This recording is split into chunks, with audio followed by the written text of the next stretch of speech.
अजीज भाइयों और बहनों, खुदावंद यस्सु मसीह के नाम में आप सबको सलाम।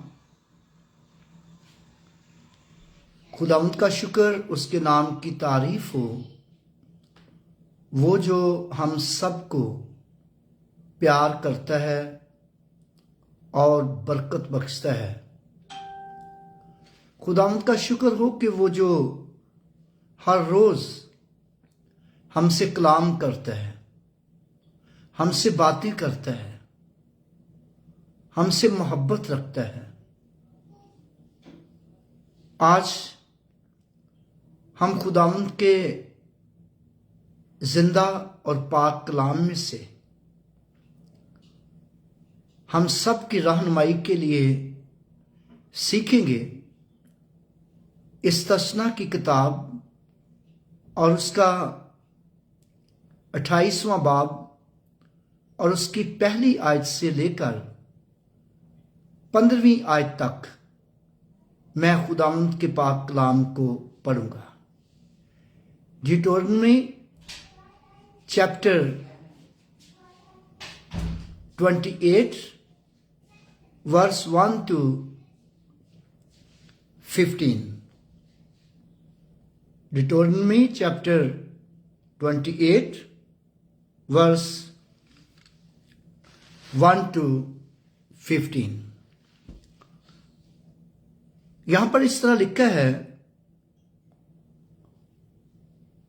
और तू खुदावंद अपने खुदा की बात को जाफशानी से मानकर उसके इन सब हुक्मों पर जो आज के दिन मैं तुझको देता हूं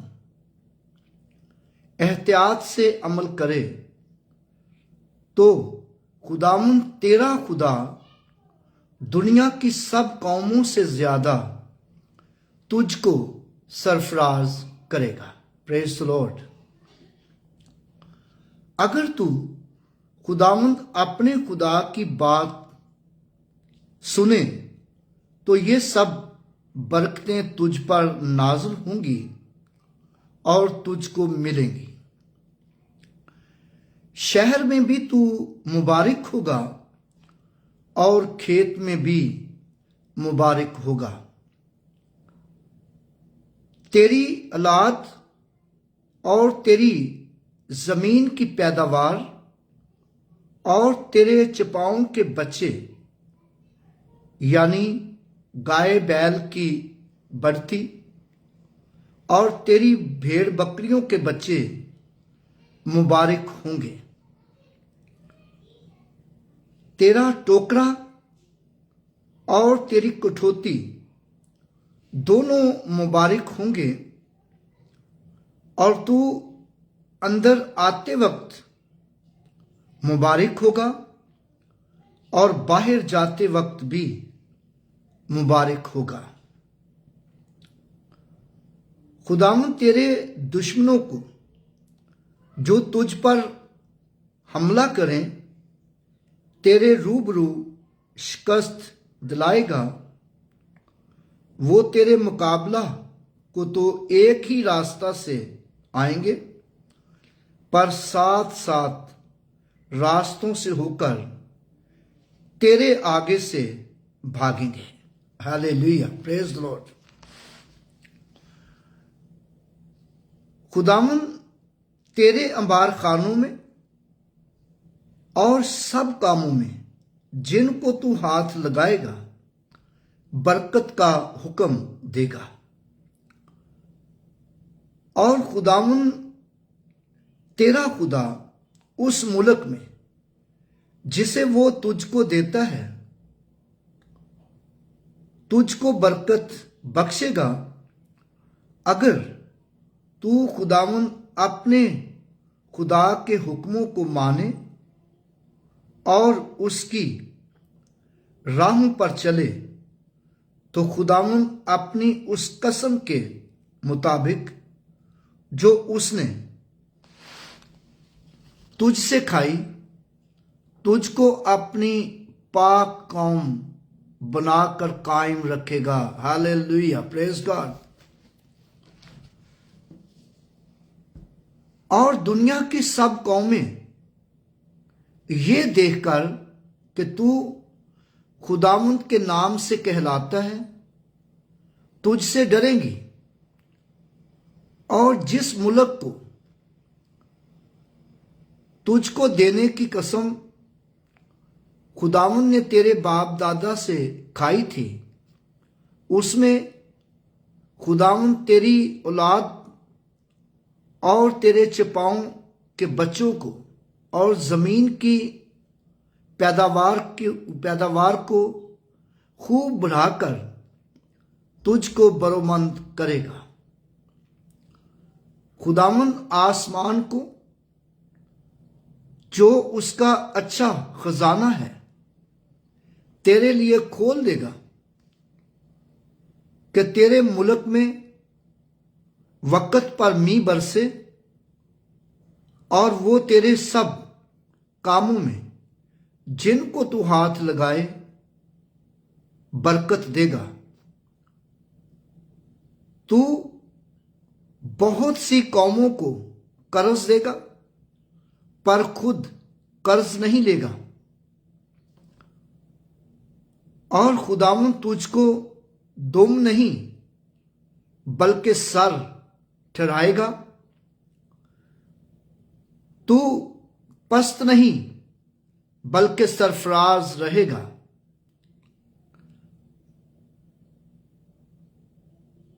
बशर्ते कि तू खुदावंद अपने खुदा के हुक्मों को, जो मैं तुझको आज के दिन देता हूं, सुने और एहतियात से उस पर अमल करे। जिन बातों का मैं आज के दिन तुझको हुक्म देता हूं, उनमें से किसी से दाहिने या बाएं मुड़कर और मबूदों की पैरवी और इबादत ना करे। Praise God. मेरे भाइयों और बहनों, यहां पर जो हवाला पढ़ा गया, इस्तस्ना उसका 28वां बाब और उसकी पहली आयत से 14वीं आयत तक खुदावंद के पाक कलाम की तिलावत की गई। We have read Deuteronomy chapter 28 verse 1 to 15। यहां पर लिखा है, खुदावंद ने अपनी मोहब्बत का, अपने प्यार का, अपने बहुत सी बरकतों का बनी नौ इंसान के साथ वादा किया। खासकर बनी इस्राइल कौम के साथ जब वो मुल्के मिस्र से यानी गुलामी के घर से, जहां वो गुलाम थे, आज से तकरीबन 4000 साल पहले वो गुलाम थे मिस्र में। फराऊन उन पर तशद्दुद भी करता था और उनको बड़ी टेम्पटेशन का सामना भी था। और फिर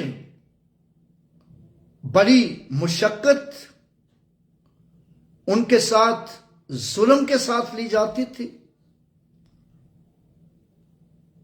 लेकिन आखिरकार खुदा उनको अपने बंदा मूसा की मार्फत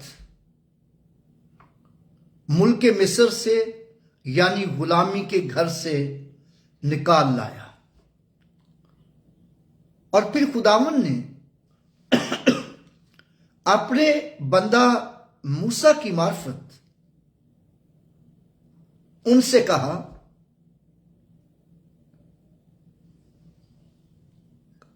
और अगर तू खुदावंद अपने खुदा की बात को जाफशानी से मानकर उसके इन सब हुक्मों पर जो आज के दिन मैं तुझको देता हूं एहतियात से अमल करे, तो खुदावंद तेरा खुदा दुनिया की सब कौमों से ज्यादा तुझको सरफराज करेगा।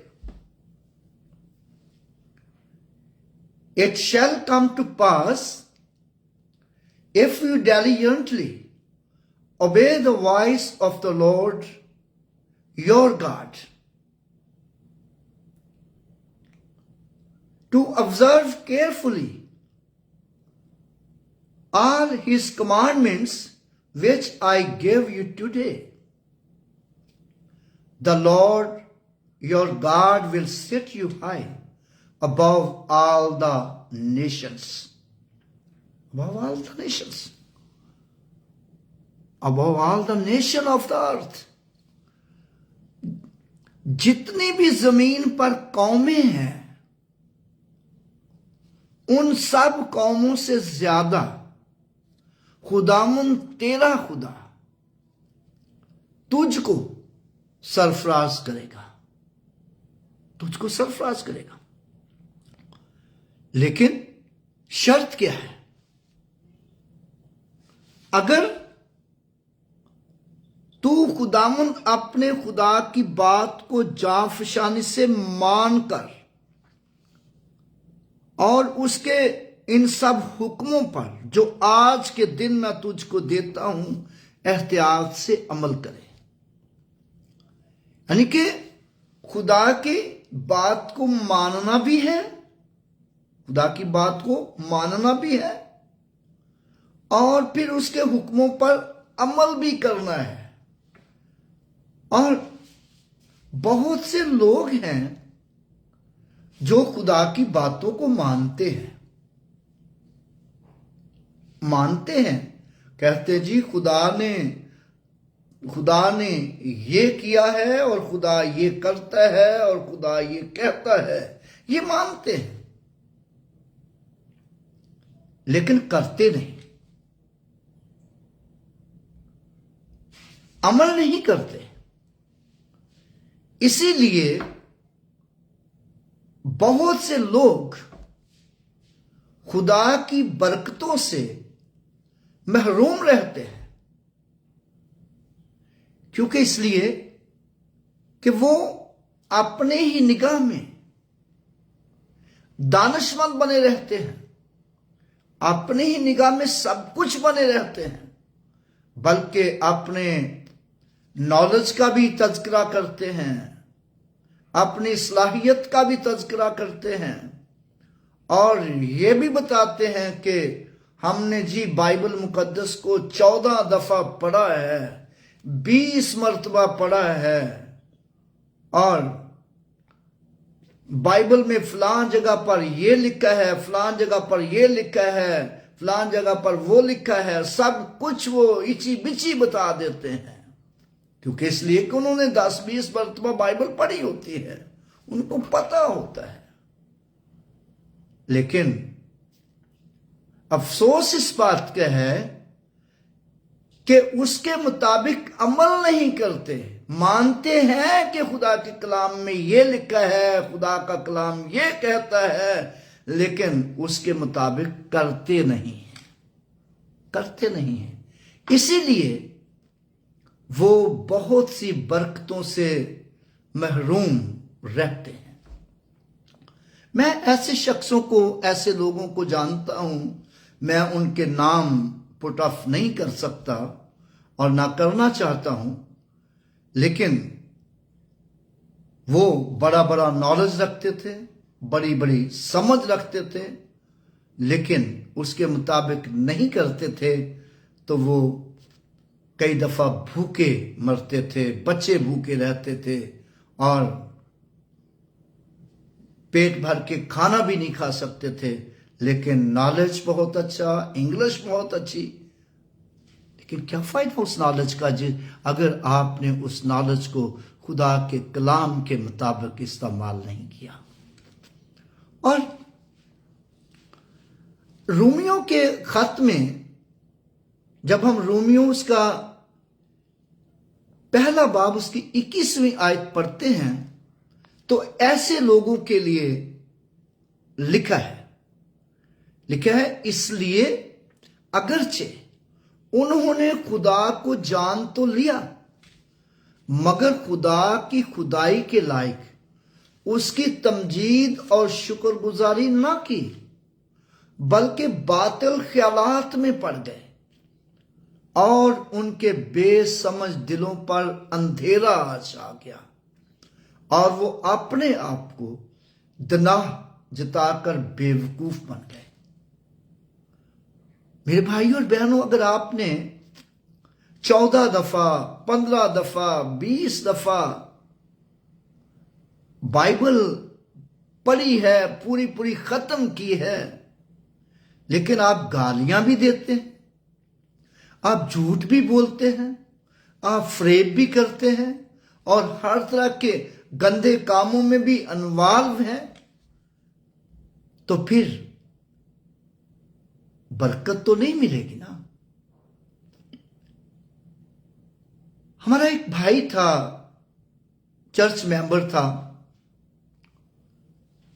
और उसका नाम तो मैं ले सकता हूं बड़े फख्र के साथ, और वो हमारे चर्च का मेंबर था। तो वो किसी के घर विजिट के लिए गया। जब वो विजिट के लिए गया तो वो एक भाई के पास बैठा, जिस घर में गया उस घर में बैठा था। तो वो घर का मालिक उसे आके कहता, भाई जी आपको फलां फलां बातों का पता है? उसने कहा मुझे नहीं, इतना नहीं पता, मेरा इतना नॉलेज नहीं है बाइबल में। तो वो कहता मैंने 20 मर्तबा बाइबल पढ़ी है। उसने कहा बड़ा खुदा का शुक्र हो कि आपने 20 मर्तबा पूरी बाइबल पढ़ी है। तो साथ में उसने सिरगट भी लगाई हुई थी, और कोई बात हुई, उसकी बीवी ने कोई बात की तो उसने इतनी बड़ी गाली भी दे दी। वो लोगों को भी गालियां निकाल रहा था कि जी वो लोग ऐसा करते, लोग ऐसा करते, ऐसा करते। तो उस भाई ने उसको ये कहा, यार पता नहीं आपने कौन सी बाइबल पढ़ी है 20 मर्तबा, जिसने आपकी जिंदगी चेंज नहीं की।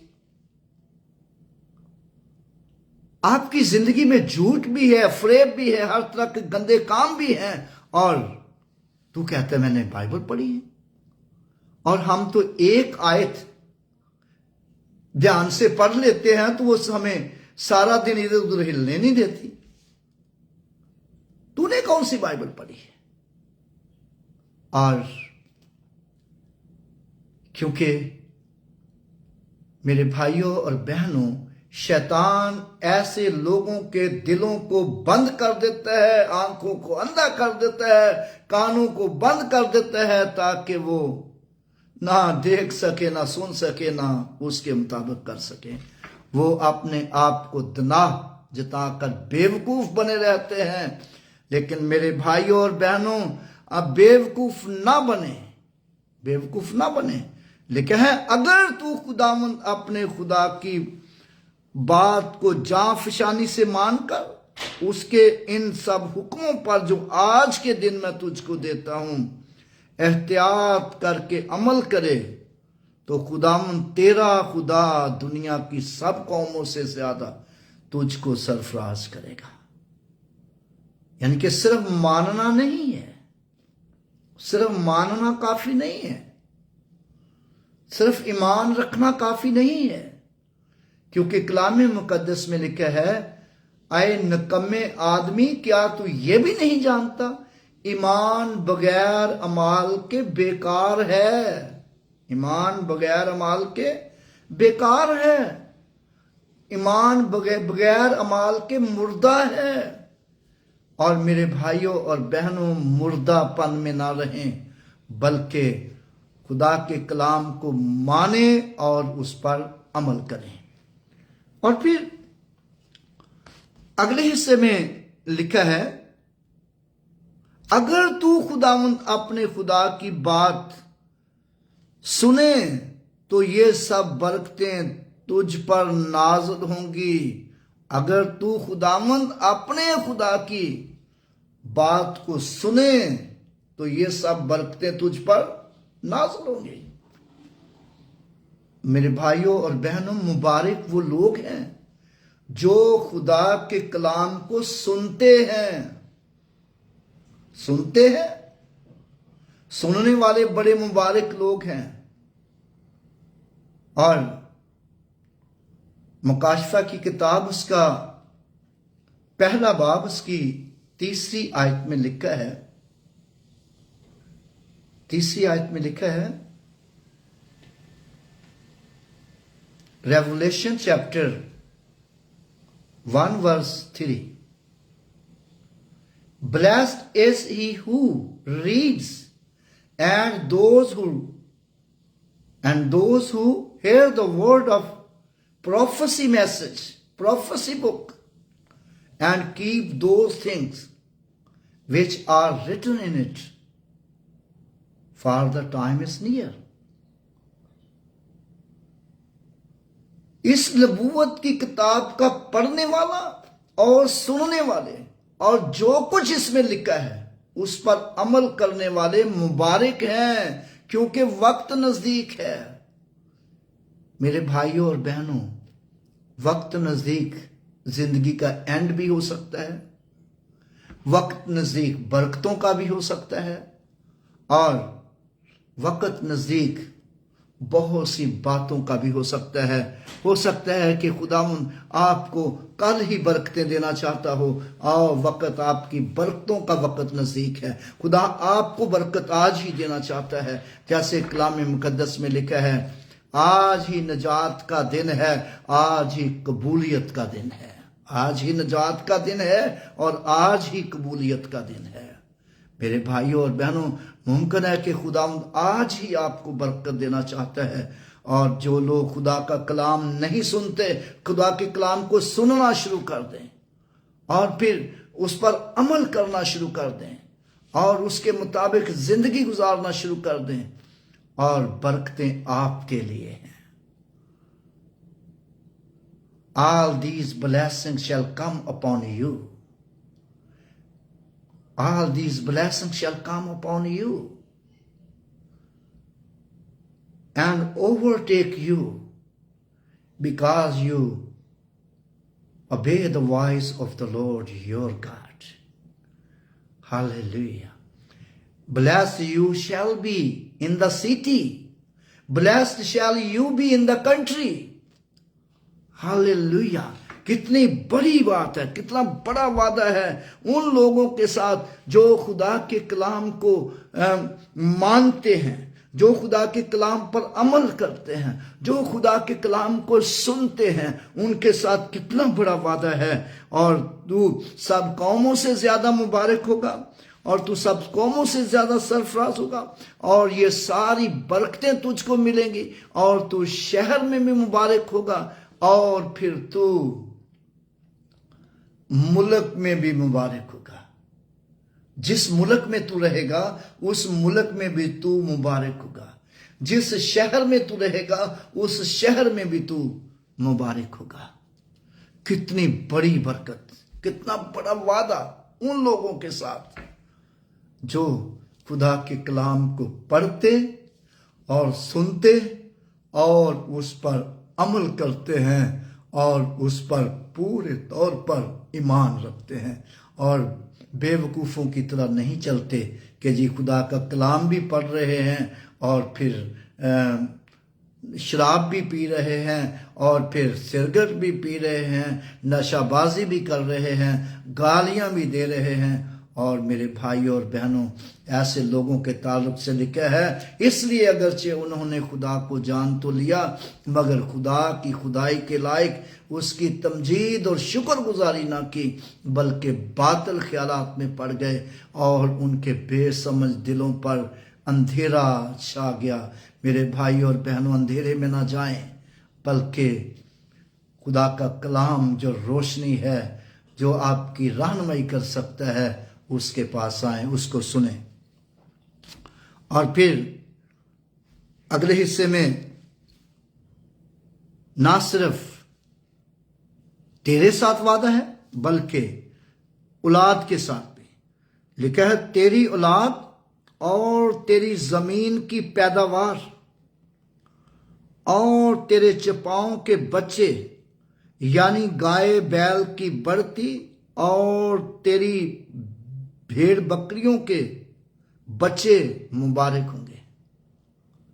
तेरी भेड़ बकरियों के बच्चे भी मुबारक होंगे, तेरे बच्चे भी मुबारक होंगे, तेरी जमीन की पैदावार भी मुबारक होगी। यहां तो खेतों में जो काम करते हैं, किसान लोग जो हैं, जो खेती बाड़ी करने वाले लोग हैं, उनके साथ भी कितना बड़ा वादा है। लिखा है कि तेरी औलाद भी मुबारक होगी और फिर तेरी जमीन की, तेरे यानी तेरे खेतों की पैदावार भी मुबारक होगी। तेरी गंदम भी बढ़ती जाएगी, तेरी कपास भी बढ़ती जाएगी, तेरी सब्जियां भी बढ़ती जाएंगी और तेरी हर तरह की इनकम जो है वो बढ़ती चली जाएगी, क्योंकि तू मुबारक होगा। और लिखा है तेरी भेड़ बकरियों के बच्चे भी मुबारक होंगे, गाय बैल भी मुबारक होंगे। यानी कि जो कुछ तेरा है, तेरी हर चीज जो है, हर एक चीज मुबारक होगी। अगर हम पुठे काम करते रहेंगे, गलत काम करते रहेंगे, गंदे काम करते रहेंगे, तो फिर तो कोई बरकत नहीं मिलेगी, कोई बरकत नहीं मिलेगी। लेकिन खुदावंद खुदा आपसे मोहब्बत करता है, खुदावंद आपसे प्यार करता है। इसीलिए खुदावंद अपने बंदा मूसा की मार्फत हमसे कलाम करता है। आज मेरी मार्फत खुदा आपसे कलाम कर रहा है। खुदा ने मेरे दिल में ये डाला है कि मैं आपको बता सकूं, और आज खुदावंद आपसे कलाम कर रहा है। और फिर लिखा है तेरा टोकरा जिसमें तू अपनी सब्जियां वगैरह जमा करता है, वो खेतों में जब सब्जियां तोड़ते हैं, अनाज तोड़ते हैं, जो कुछ भी, तो टोकरों में जब जमा करते हैं। हम भी खेतों में जब काम करने जाया करते थे तो जो चीज़ें, खरबूजे तोड़ा करते थे, धुआने तोड़ा करते थे और बहुत सी ऐसी चीज़ें तोड़ा करते थे, तो उसको टोकरी में जमा करते थे। और लिखा है कि तेरा टोकरा और तेरी कठौती दोनों मुबारक होंगे। जहां तू अपनी सब्जियां, अपनी चीजें जमा करता है, वो मुबारक होंगी। और फिर अगले हिस्से में लिखे हैं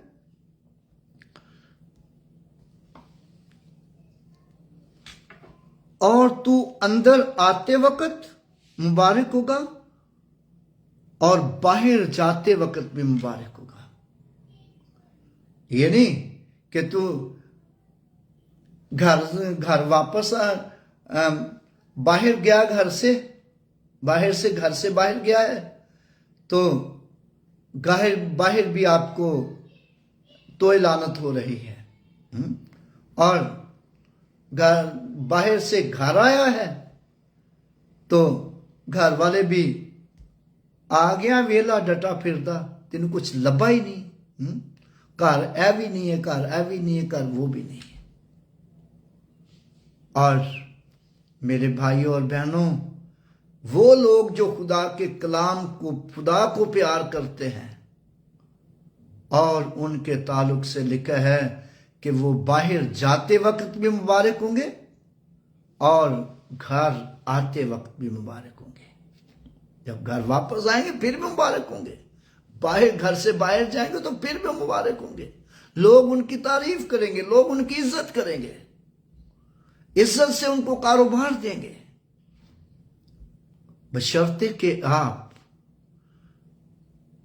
खुदा की बात को जांफशानी से मानने वाले हों और उसके हुक्मों पर अमल करने वाले हों और फिर उसके कलाम को दिल लगाकर सुनने वाले हों।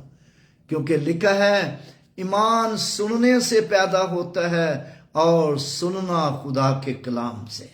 ईमान सुनने से पैदा होता है और सुनना खुदा के कलाम से। और मुबारक वो लोग हैं जो खुदा के कलाम को सुनते हैं, खुदा के कलाम को सुनते हैं। याद रखें कि बाइबल मुकद्दस वो किताब है जो दुनिया की रहनुमाई करती है। बाइबल मुकद्दस वाहिद खुदा का कलाम है। बाइबल मुकद्दस खुदा का कलाम है और इसके अलावा और कोई खुदा का कलाम नहीं है। बाइबल मुकद्दस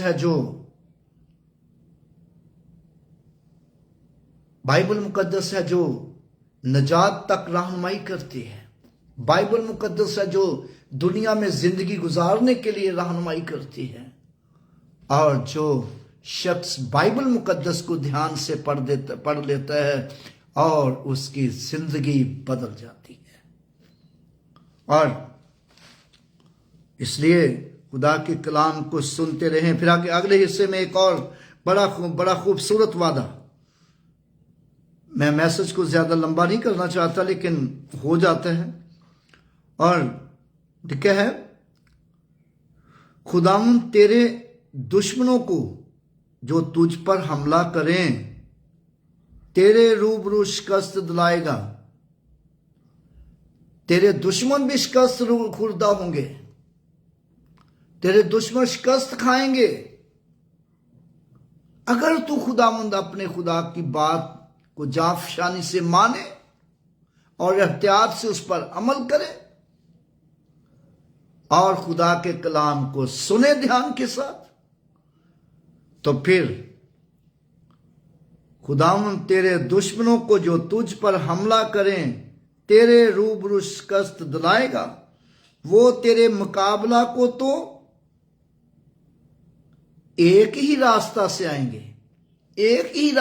आएंगे तेरे मुकाबला को, लेकिन साथ साथ रास्तों से होकर भागेंगे तेरे सामने से भागेंगे। क्यों? इसलिए कि तू खुदा के कलाम को मानता है और तू खुदा की बात को सुनता है और तू ना सिर्फ मानता है ना सुनता है बल्कि उस पर अमल भी करता है। यह नहीं कि 40 दफा बाइबल पढ़ी है बस, नहीं, बल्कि उस पर अमल भी करता है। मेरे भाई और बहनों, बेशक आपने बाइबल एक दफा भी नहीं पढ़ी पूरी, लेकिन आप खुदा के कलाम को सुनते हैं, उस पर अमल करते हैं। आप मुबारक लोग हैं। अगर एक शख्स उसने 40 दफा बाइबल पढ़ी है, 20 दफा बाइबल पढ़ी है और उस पर अमल नहीं करता, तो उस जैसा बदनसीब शख्स कोई नहीं है। और आप लोग मुबारक लोग हैं जो खुदा के कलाम को पढ़ते और सुनते उस पर अमल करते हैं। बेशक अगर आप पढ़ना नहीं जानते तो यह भी कोई बात नहीं है। हमारे भी आबा अजदाद अनपढ़ थे, लेकिन उन्होंने हमें खुदा के कलाम की तरबियत दी, खुदा के कलाम की तरफ रागब किया। वो पढ़ नहीं सकते थे, लेकिन उन्होंने खुदा के कलाम को सुना, उस पर अमल किया। और मुबारक वो लोग हैं जो खुदा के कलाम को सुनते हैं और उस पर अमल करते हैं। और जो पढ़ सकते हैं वो तो और भी सोने पे सुहागा है। तो अगर पढ़ के भी अमल ना करें तो फिर तो इससे बड़ी बदनसीबी कोई नहीं है। और याद रख, अगले हिस्से में लिखा है, खुदावंद तेरे अंबार खानों में और उन सब कामों में जिनको तू हाथ लगाए बरकत का हुक्म देगा। कितनी बड़ी बात है कि खुदावंद तेरे अंबार खानों में और उन सब कामों में, यानी कि जहां तू जमा करता है, तेरे स्टोर हाउस में जहां तू जमा करता है, आपका बैंक अकाउंट हो सकता है, आपके घर का खजाना हो सकता है। अक्सर पाकिस्तान में बहनें घर में गल्ला जमा करती हैं, गले में पैसे डालती रहती हैं और वक्त आने पर अपनी जरूरत को पूरी करती हैं। यानी कि तेरे अंबार खानों में, यानी कि जहां तू जमा करता है, जहां तू स्टोर करता है, और खुदावंद उसमें बरकत का हुक्म देगा। कितनी बड़ी बात है। The Lord will command the blessing on you in your storehouse and to all which you set your hand. The Lord will bless you in the land which the Lord your God is give you. मेरे भाइयों और बहनों, खुदावंद आपको हर जगह पर मुबारक बरकत देगा और आप लोग मुबारक होंगे। मुबारक का मतलब है खुश नसीब। मुबारक का मतलब है खुश नसीब। और इसका मतलब यह है कि जो कोई शख्स खुदा के कलाम को सुनता है या पढ़ता है, उस पर अमल करता है, और वो मुबारक है। मुबारक का मतलब है खुश नसीब। मुबारक का मतलब है खुश नसीब। और लेकिन जो सुनता है, पढ़ता है और उस पर अमल नहीं करता, तो इसके अपोजिट क्या कहेंगे? बदनसीब है वो शख्स। बदनसीब है वो शख्स। मेरे भाइयों बहनों, खुदा ये नहीं चाहता कि आप बदनसीब हों। खुदा नहीं चाहता कि हम बदनसीब हों, बल्कि खुदा चाहता है कि आप लोगों के नसीब अच्छे हों, आप लोगों के नसीब बहुत अच्छे हों। और फिर 9वीं आयत में लिखा है, अगर तू खुदावंद अपने खुदा के हुक्मों को माने और उसकी राहों पर चले, तो खुदावंद तेरा खुदा उस कसम के मुताबिक जो उसने तुझसे खाई अपनी पाक कौम बनाकर कायम रखेगा। कितनी बड़ी बात है। पर अगर तू उसकी राहों पर चले, खुदावंद आपको पाक कौम बनाकर कायम रखेगा। कितनी बड़ी बड़ी बातें हम सीखते हैं। क्या है? अगर तू खुदावंद अपने खुदा की बात को माने, फिर उन सब हुक्मों पर अमल करे,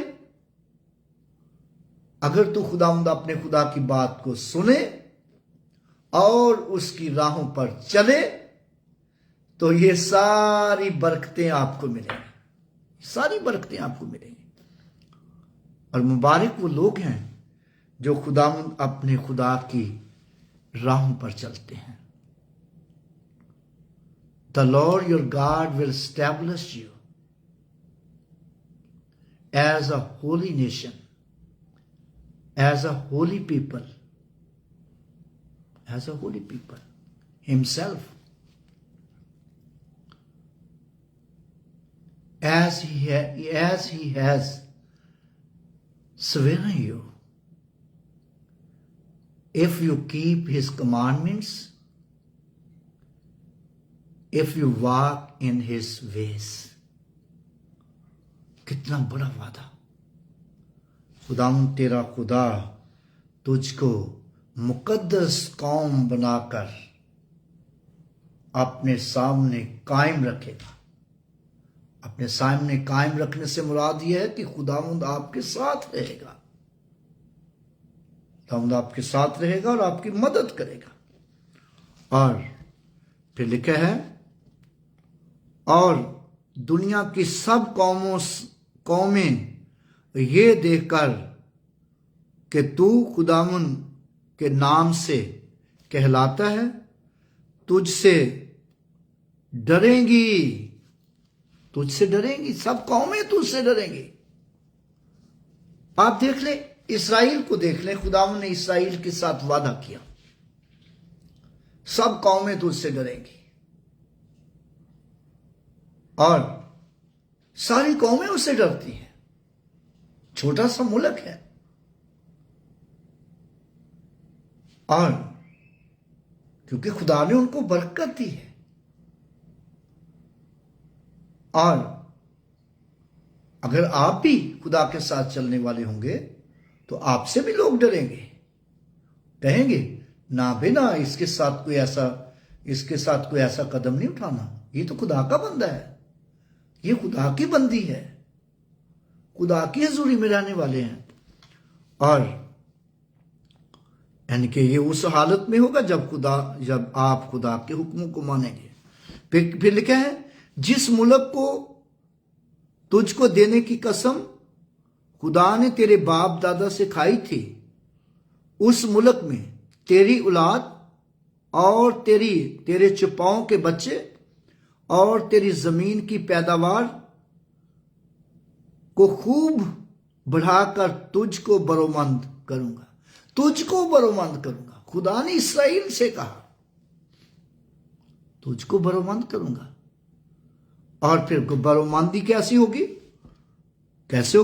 देखिए, खुदावंद आसमान को जो उसका अच्छा खजाना है तेरे लिए खोल देगा।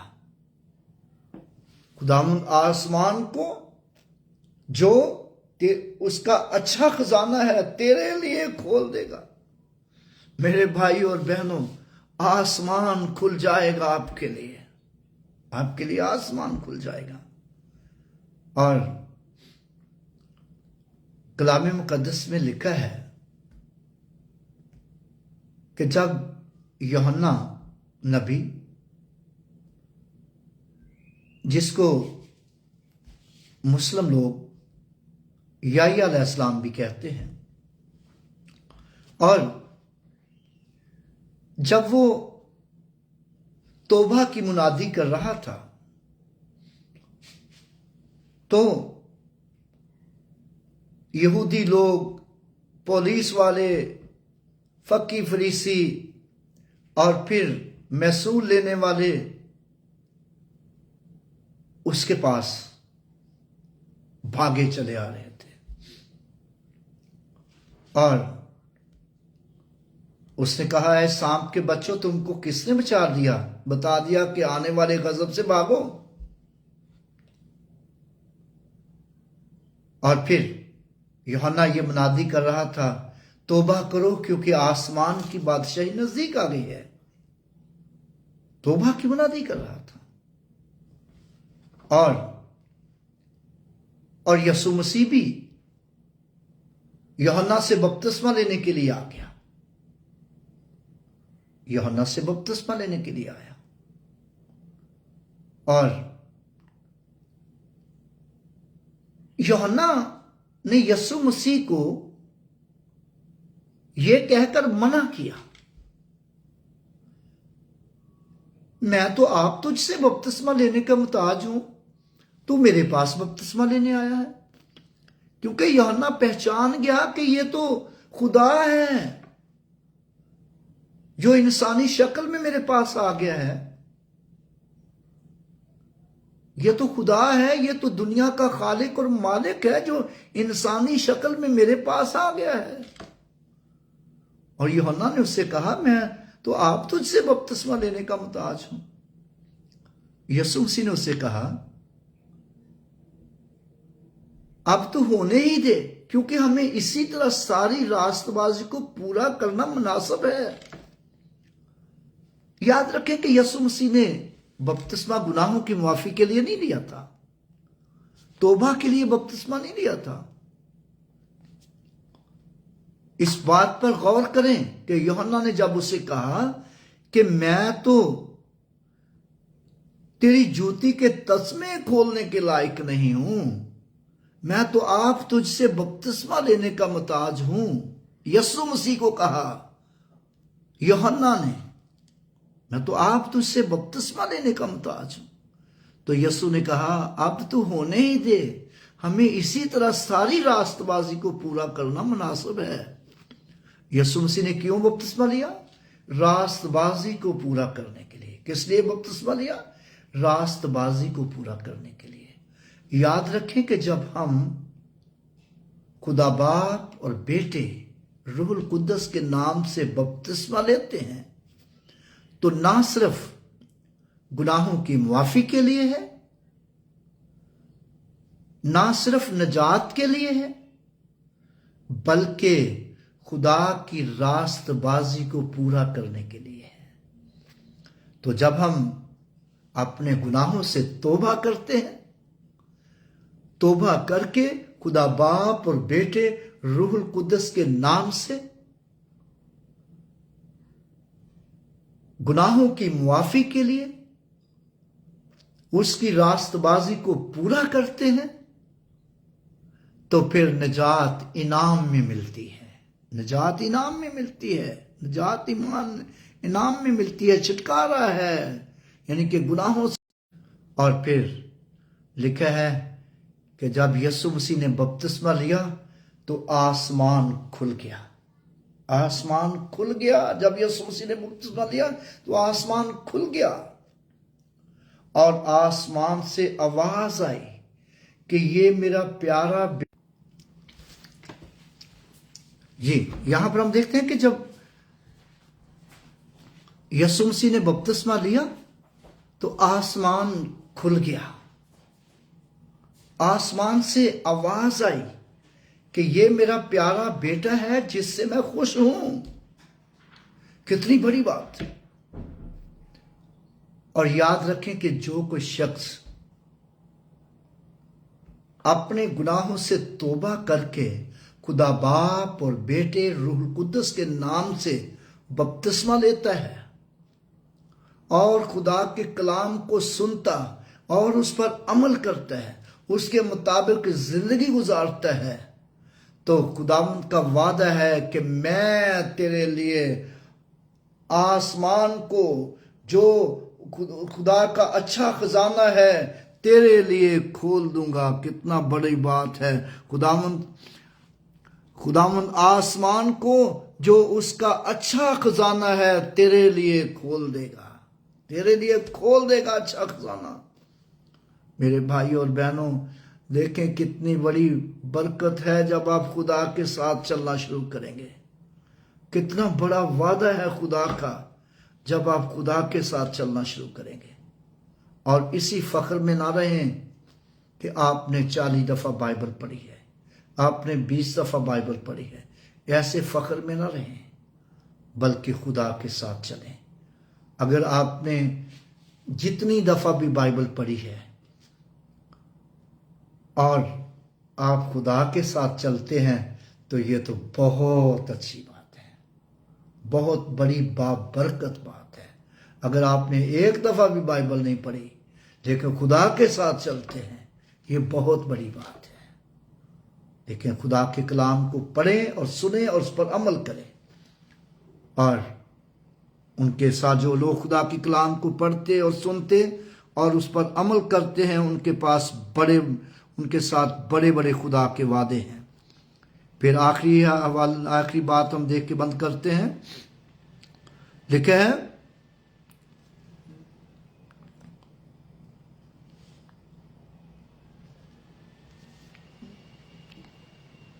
और खुदाम और वो तेरे सब कामों में जिनको तू हाथ लगाए बरकत देगा, और तू बहुत सी कौमों को कर्ज देगा पर खुद कर्ज नहीं लेगा। बहुत सी कौमों को कर्ज देगा पर खुद कर्ज नहीं लेगा।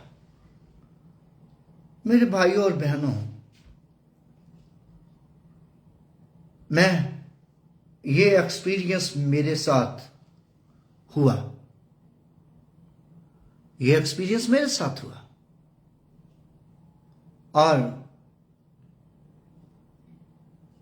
मुझे खुदा ने बरकत दी।